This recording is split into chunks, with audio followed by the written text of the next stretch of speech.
Le salon Stratégie Client était de retour. Du 28 au 30 mars, au parc des expositions Porte de Versailles, les professionnels avaient 3 jours pour se rencontrer, 3 jours pour parler d'innovation et surtout 3 jours pour connaître les prochaines tendances en termes de relations et stratégie client. On a 300 exposants aujourd'hui, mais sur 40% d'exposants étrangers. Donc pendant 3 jours, une fois par an, ils peuvent venir faire le plein de solutions, de découvertes.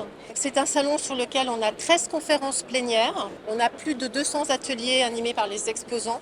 Donc on est vraiment sur un événement où les visiteurs viennent faire leur marché, viennent trouver leurs solutions pour répondre à leurs besoins, à leurs projets en cours, leurs projets à venir. Tout au long de la journée, des conférences et des ateliers étaient animés par des experts.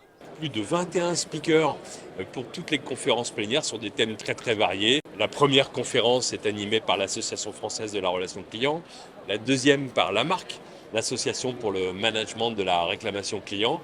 Puis nous aurons aussi Ludovic Naudier, qui est le fondateur d'Élu Service Client de l'année. Donc beaucoup de thèmes, des thèmes sur la RSE, qui impactent de plus en plus l'expérience client, des thèmes sur la fidélisation, puisque des nouvelles techniques aujourd'hui sont en cours. Et puis un grand sujet qui intéresse beaucoup de visiteurs et d'entreprises, c'est le thème de la culture client. Plus de sens, plus d'impact, un thème engagé et qui fait sens pour les organisateurs. Le choix du thème de cette nouvelle édition 2023 du Salon Stratégie Client, c'est plus de sens, plus d'impact. Pour les entreprises, c'est-à-dire dans leur philosophie, dans leur raison d'être, dans arriver à prouver dans chaque interaction humaine, dans chaque interface digitale, comment faire la différence, qu'est-ce que j'apporte vraiment au monde et qu'est-ce que j'apporte comme valeur aux clients. Et puis le plus d'impact, eh bien, c'est ce qu'on demande aussi aux professionnels de l'expérience client qui sont ici, mais l'impact aussi au sens de la RSE. Les sujets de la RSE émergent un peu partout et les clients sont en attente de preuves. Après avoir eu les promesses de beaucoup d'entreprises, aujourd'hui nous sommes vraiment dans la preuve. Le salon de la stratégie client a permis de se reconnecter et de partager les connaissances entre professionnels. C'est important pour rencontrer nos clients, pour rencontrer nos prospects et également nos partenaires. On a beaucoup de partenaires qui sont là et notre écosystème est quelque chose de très important. Ça représente une belle opportunité pour nous faire connaître, pour montrer nos solutions, pour montrer ce qu'on a réalisé avec nos clients. C'est important pour connaître de nouveaux clients, mais c'est important aussi pour nos clients qui viennent nous rencontrer, juste nous saluer ou exprimer de nouveaux besoins. Donc pour nous, la relation intuitu-personnée avec nos clients est clé. C'était également l'occasion de connaître les mises à jour de ses concurrents. Sitel est devenu Fondever. Fondever est une entreprise entrepreneuriale et une aventure entrepreneuriale de plus de 30 ans. On avait envie de revenir à nos fondations et d'affirmer nos racines entrepreneuriales, d'où le Found Ever, Found à la notion de founder, et Ever sur notre capacité d'adaptation et de toujours évoluer pour s'adapter à l'évolution des besoins de nos clients. Le digital est désormais une clé pour l'évolution des entreprises.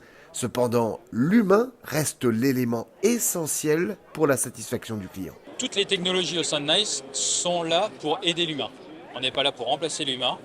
Et notamment sur la partie digitale, le but c'est de délester tout ce qui a moindre valeur ajoutée et à traiter par un bot, traité par une intelligence artificielle. Opportunity est une société très innovante. On est les spécialistes du digital, mais en fait on fait rencontrer le digital avec l'humain sur 2 volants. Rendre le canal digital très proche de l'humain, c'est pour ça qu'on parle d'agents conversationnels. Et puis d'autre part, de faire en sorte que les centres clients ou les gens en magasin puissent être assistés, puissent avoir plein d'outils digitaux qui leur permettent d'enlever une partie de leur boulot qui est la masse, les appels les plus simples ou les contacts les plus simples et les plus récurrents. Et de ce fait, de pouvoir se concentrer sur des aspects à plus grosse valeur ajoutée et de pouvoir les aider dans leur travail au quotidien en termes de productivité et de performance. Très bien, on vient de lever 8 millions d'euros, ce qui va nous permettre d'apporter toujours plus de conseils à nos clients et apporter toujours plus de satisfaction aux clients de nos clients et aussi ajouter de la R&D, notamment tout ce qui est ChatGPT, intelligence artificielle. Le cœur de notre métier, c'est l'humain et on a besoin aujourd'hui de fidéliser nos collaborateurs, de créer un engagement fort pour les marques ou pour nos clients. Et du coup, on a besoin d'avoir un environnement de travail qui est le plus agréable possible pour les conseillers clients aujourd'hui. L'empathie est au cœur de notre préoccupation. C'est vraiment la solution qui va permettre d'aider les téléconseillers, les collaborateurs, et qui va leur permettre d'être plus efficaces et plus à l'écoute aussi des besoins clients, tout en étant, comme on le disait, augmenté à l'intelligence artificielle. On a cette capacité d'assistance agent qui vont détecter au sein d'une conversation, au sein d'un chat, d'un WhatsApp, des sujets clés, des intentions, et pouvoir proposer aux téléconseillers la meilleure réponse à apporter par rapport à cette priorité. Des avancées technologiques toujours plus poussées, mais qui permettent de renforcer les liens avec ses clients. Avec le Covid, vous savez, on a dû quand même arrêter les rendez-vous physiques, les cafés, les restaurants, les salons et les événements. Par contre, on profite des nouvelles technologies. Et c'est ce que j'apprécie néanmoins, c'est que les nouvelles technologies nous ont permis de garder un lien avec nos clients et ont permis à nos collaborateurs de continuer le travail. Par contre, aujourd'hui, il faut remettre effectivement au cœur de nos préoccupations l'humain, donc la gestion de nos clients, leur satisfaction et surtout le travail au quotidien de nos collaborateurs. Donc, chez Ringover, on a un outil très simple d'utilisation qui permet d'accroître la productivité des équipes en un seul outil. Et ça, c'est vraiment en tout cas une plus-value pour nos équipes. Ils en sont contents au quotidien. Et puis, ça permet aussi à nos clients d'être tout simplement plus satisfaits et d'améliorer surtout leur parcours.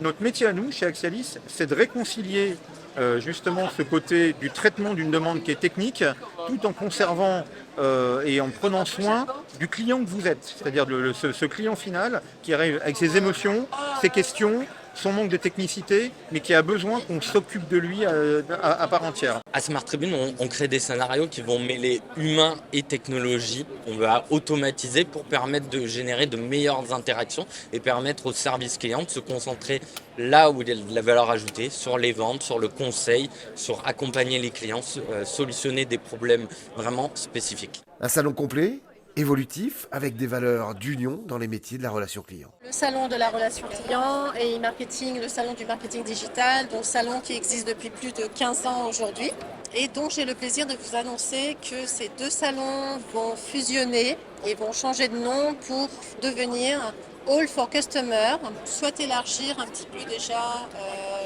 le salon à l'e-commerce et à l'intelligence artificielle et à la data. Bien que de nombreux exposants aujourd'hui présentent déjà des solutions d'IA et de data. En fait, on a plusieurs exposants qui ont des solutions à la fois dans le marketing digital et dans la stratégie client et qui ne savent pas trop dans quel salon se positionner. Ça nous paraissait une évidence aujourd'hui de regrouper donc, ces deux salons sous une même entité. Une nouveauté qui envisage de nouvelles et belles rencontres professionnelles.